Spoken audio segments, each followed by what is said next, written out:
நம்மளோட சைக்கிளிங் சேலஞ்சில் பண்ண இன்ட்ரெஸ்டிங்காக ஒரு விஷயத்தை வந்து பார்க்கலாம். பார்த்தீங்கன்னா இந்த இடத்துல வந்து பண்ணியிருந்தோம். ஆல்ரெடி என்னால் மிதிக்க முடியலன்னு சொல்லிட்டு வந்து இது டே 34 35 அதில் நடந்திருக்கும். சரி ஓகே தங்கச்சி மிச்சிட்டு நீ முன்னால் முடிஞ்சு அதை மிச்சிட்டு அந்த மூட்டை ஏறிடுன்னு சொன்னேன்.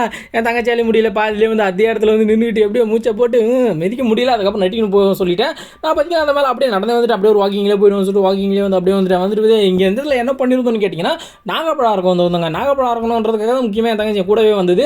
பார்த்தீங்கன்னா இங்கே வந்து கிட்டத்தட்ட 3-4 மரம் இருந்துச்சு. சரி ஓகேன்னு சொல்லிட்டு கீழே வந்து ஃபஸ்ட்டு வந்து பொறுக்கிட்டு அதுக்கப்புறம் வந்து மேலே போய் நான் வந்து அதை உழுக்குறேன் சொல்லிட்டு மேலே வந்து மரத்து மேலே வந்து ஏறிட்டேன். மரம் சின்ன மரம் தான்.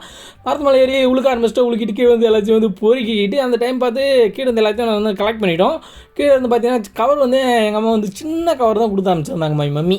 பார்த்தீங்கன்னா ஒன்றும் பண்ண முடியல. பக்கத்தில் ஒரு வாட்டர் கேன் இருந்தது. அந்த வாட்டர் கேன்லேயே வந்து ஃபுல் பண்ணிக்கிட்டு கிட்டத்தட்ட இவ்வளோ தான் எடுக்க முடிஞ்சது. அதுக்கப்புறம் அப்படியே வந்து ஜாலியாக வந்து அப்படியே சாப்பிட்டுக்கிட்டே வீட்டுக்கு போயிட்டோம். உங்களுக்கு இந்த மாதிரி பண்ண அனுபவம் இருந்துச்சுன்னா கீழே கமெண்ட் செக்ஷனில் சொல்லுங்கள். அப்படியே சேனலை சப்ஸ்கிரைப் பண்ணிவிடுங்க. இது போன்ற வீடியோக்களை அடுத்த வீடியோவில் பார்க்கலாம். சேனலை சப்ஸ்கிரைப் பண்ணுறேங்க.